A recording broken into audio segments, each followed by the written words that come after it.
تخيل يا مؤمن إن في بني آدم واحد بس في التاريخ قتل ناس كتير لدرجة إنه غير مناخ كوكب الأرض حرفياً مش مجاز. من كتر ما موت بشر وفضى مساحات، الغابات رجعت طلعت تاني والجو سقع. يعني الراجل ده برد كوكب الأرض بس بالدم.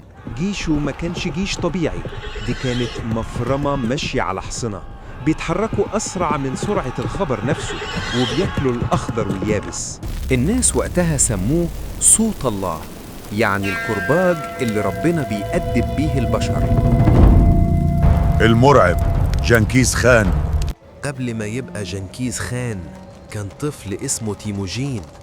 قبيلته عملت فيه أبشع حاجة ممكنة، رموه هو وأمه وإخواته في الصحراء المتلجة دي، سابوهم للموت حرفيا.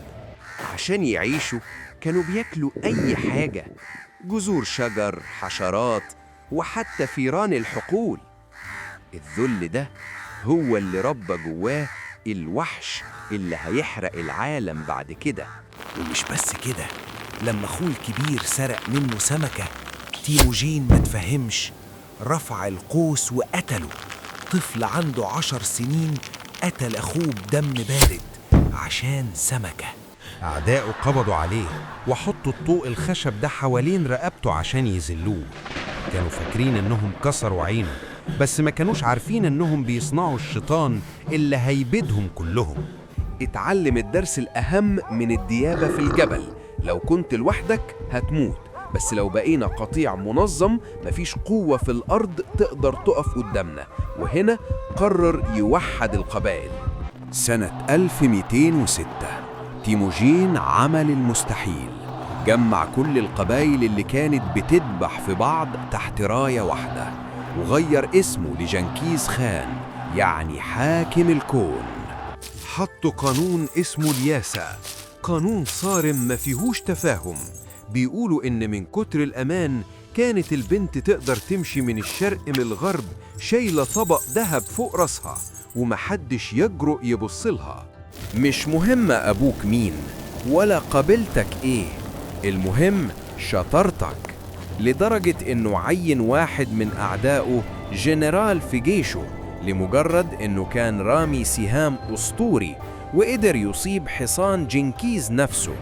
الصينيين كانوا فاكرين إن سور الصين العظيم هيحميهم للأبد. بصوا للمغول باحتقار وقالوا دول شوية همج على أحصنة، هيعملوا هي قدام أعظم سور في التاريخ. بس جنكيز ما كانش غبي، عرف إن الأحصنة مش هتنفع هنا، فخطف مهندسين صينيين وخلاهم يعلموا جيشه إزاي يبنوا منقنقات وأبراج حصار. وبدل ما يهرب قرر يهد السور فوق دماغهم. سلطان خوارزم عمل غلطة عمره، قتل التجار والسفراء بتوع جنكيز خان. كان فاكر إنه بيأدب بدو، ما كانش يعرف إنه داس على ديل التنين. التكتيك المفضل عندهم كان اجري يا جبان، يوهموا العدو إنهم خايفين ويهربوا، فالعدو يطمع ويجري وراهم ويكسر نظامه. وهنا المصيادة بتقفل، وفجأة ومن غير ما الحصان يقف يلفوا جسمهم لورا ويمطروا العدو بآلاف السهام. العدو كان بيموت قبل ما يستوعب إن الهارب بقى صياد. مش بس مهارة، دي كانت وحشية. كانوا بيجبروا الأسرى يمشوا قدام الجيش كدروع بشرية عشان المدافعين ما يقدروش يضربوا عليهم.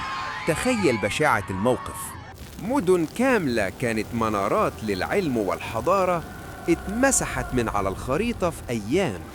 المؤرخين بيقولوا إن نهر دجلة لونه اتغير للأحمر من كتر الدم وللأسود من حبر الكتب اللي اترمت فيه.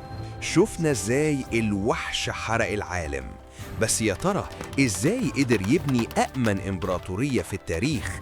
وإيه سر موته اللي محدش يعرفه لحد النهاردة؟ استنونا في الجزء الثاني، القصة لسه بتبتدي.